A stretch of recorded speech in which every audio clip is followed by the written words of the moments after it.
অন্যায়ভাবে গ্রেফতার করা হয়েছিল। আপনাদের সবার সহযোগিতায় এই দেশের আইনের আওতায় এই দেশের আইন থেকে নির্দোষভাবে আজকে কেউ কথা বলে না প্লিজ।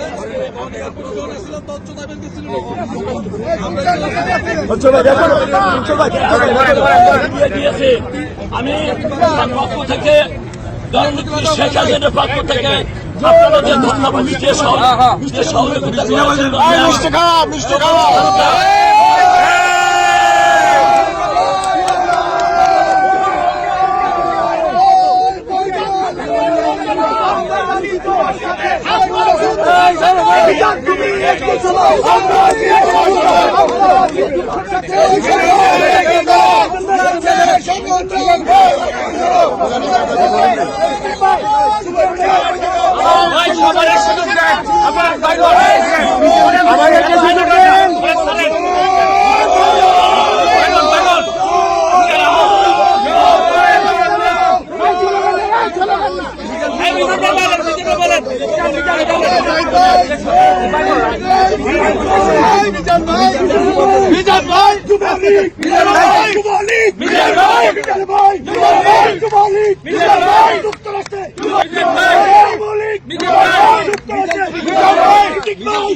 করেছে।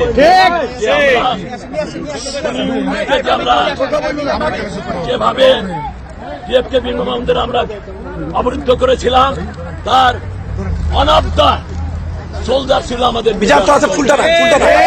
এবং সে গ্রেপ্তার হওয়ার সঙ্গে সঙ্গে বাংলাদেশের মিডিয়া সেই কারণে তাকে গ্রেপ্তার করা হয়েছে, কিন্তু সত্যিকার অর্থে সে কারণে গ্রেপ্তার করা হয়নি। একজন নিষ্পাপ এবং বঙ্গবন্ধুর সৈনিক। এবং গতকাল আমি নেত্রীকে বলেছি, নেত্রী বলছে আপনি তাকে কোর্ট থেকে বের করে নেওয়ার পর আমাকে খবর দেবেন, আমার দোয়া থাকলো। এবং তখন আমি বলেছিলাম বাংলাদেশ আওয়ামী লীগ, যুবলীগ, ছাত্রলীগ শত শত নেতা কর্মী আপনার প্রিসেন্টে আছে আপনার প্রিয় মিজান চৌধুরীর সাথে। খুশি হয়েছেন, উনি দোয়া করেছেন এবং ওনার দোয়া আল্লাহ কবুল করেছে। আমি মিজানকে আহ্বান করবো জননেত্রী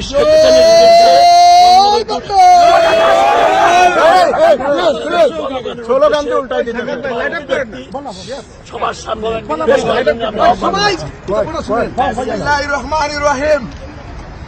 একজন রাজনৈতিক কর্মীর চাইতে জীবনে বড় পাওয়ার কিছু থাকে না।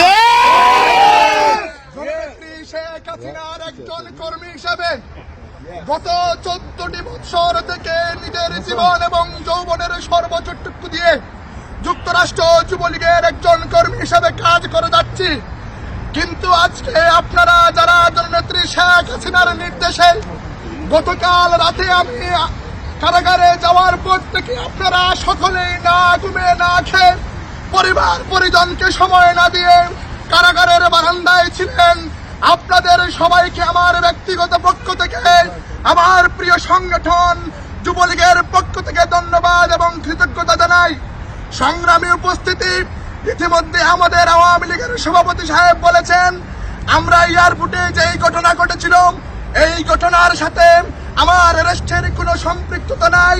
কারণ আমরা যেখানে আপনারা দেখেছেন এয়ারপোর্টে কুলাঙ্গার আক্তারকে যেভাবে ডিম নিক্ষেপ করেছিলাম, আমরা ওখানে সংখ্যায় কম ছিলাম, কিন্তু আমরা প্রতিজ্ঞা করেছিলাম যে আমরা আওয়ামী লীগের নেতা কর্মীরা এবার ভয়ঙ্কর রূপে ফিরব। তবে আমাদের বাইক অনেক প্রায় 200 থেকে 250 নেতা কর্মীরা হোটেলের সামনে ছিলেন। আমরা কিন্তু ওখানে সংখ্যায় কম থাকলেও এখানে একা মিজান চৌধুরীর কৃতিত্ব নয়, এই পুরো কৃতিত্ব যুক্তরাষ্ট্র আওয়ামী লীগ, যুবলীগ, ছাত্রলীগ আপনাদের সঙ্গে। আমরা পরিশেষে একটা কথা বলতে চাই, যতদিন পর্যন্ত রাষ্ট্রনায়ক শেখ হাসিনাকে বাংলার মাটিতে ফিরিয়ে না নিব ততদিন পর্যন্ত যুক্তরাষ্ট্র আওয়ামী লীগের নেতা কর্মীরা যদি আমরা সবাই একসাথে জেলে যেতে হয় তাতেও আমরা রাজি আছি। ধন্যবাদ দিতে চাই যুক্তরাষ্ট্র আওয়ামী লীগের সভাপতি, যিনি আমি ও জেলে যাওয়ার পর থেকে আমার পরিবারের সাথে যোগাযোগ করেছেন, মাননীয় নেত্রীর সাথে যোগাযোগ করেছেন, আপনারা সকলেই নেত্রীর সাথে যোগাযোগ করেছেন, আপনাদেরকেও ধন্যবাদ। প্রিয় বন্ধুরা আমার, আমি শুধু একটি কথা বলতে চাই, কাল রাতে যখন আমার হাতে হাত করানো পড়া হয়েছিল, আমি গাড়িতে ওঠার আগে বলেছিলাম শেখ হাসিনার কর্মীদেরকে দাবায় রাখা সম্ভব না। গাড়িতে বসার পরে যখনই আমার বৃদ্ধ মায়ের কথা মনে পড়ে, ওজরেই চোখ দিয়ে পানি আসছিল। আমি যখন প্রেজেন্টে গেছিলাম, আমি পৃথিবী দেখি নাই, শুধু গোলাকার কালো দেখা যাচ্ছিল। আমি আর শুধু আমার বৃদ্ধ মায়ের কথা বলে চিন্তা করেছিলাম আমার অসুস্থ মা আরো বেশি অসুস্থ হয়ে পড়বেন। কিন্তু প্রিয় নেতৃবৃন্দ, যখন প্রেজেন্টে জেল হাজতে বসার পরে আমার বাংলাদেশের 2.5 লক্ষ কারাবন্দী আওয়ামী লীগের নেতা কর্মীর কথা মনে পড়েছে, তখনই আমাকে মনে হয়েছে আমাকে যদি আরো 2-3 মাস জেল কাটতে হয়, আমি আমার দলের জন্য কারণ। আপনারা জানেন গত 14টি মাস থেকে বাংলাদেশ আওয়ামী লীগের 4 কোটি নেতা কর্মীর মুখে কোনো হাসি নেই, ভিতরে কোনো সুখ নেই, শান্তি নেই। কিন্তু আমরা গতকালকে আওয়ামী লীগ পরিবার 14 সেকেন্ডের জন্য হলে আওয়ামী লীগের 4.5 কোটি নেতা কর্মীর মুখে হাসি ফুটাতে।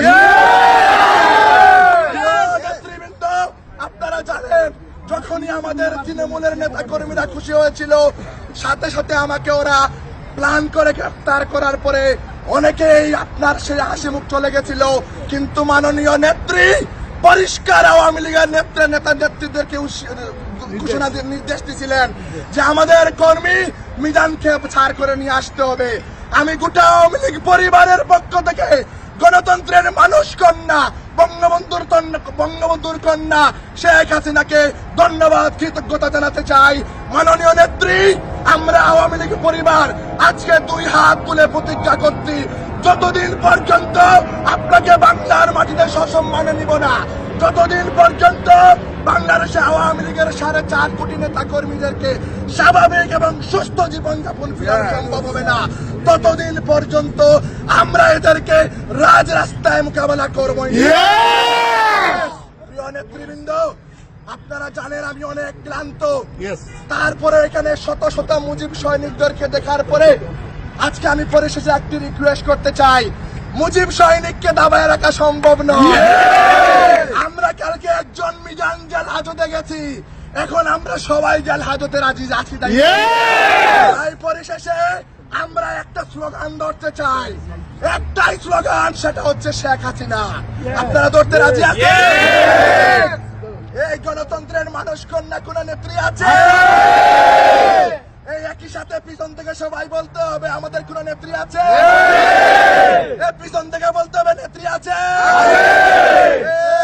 সেই নেত্রী শেখ হাসিনা, আরো জোরে শেখ হাসিনা, আরো জোরে শেখ হাসিনা, সবাই বলে শেখ হাসিনা, পিছন থেকে শেখ হাসিনা, থেকে শেখ হাসিনা, মঞ্চ থেকে শেখ হাসিনা, জোরে বলো শেখ হাসিনা, আরো জোরে শেখ হাসিনা, শেখ হাসিনা, শেখ হাসিনা, শেখ হাসিনা, শেখ হাসিনা, শেখ হাসিনা, শেখ হাসিনা, মুক্ত হয়ে আমাদের আমরা এই শুনছি মিথ্যা মামলা মিজান মুক্ত হয়ে বাইরে ফিরে এসেছেন।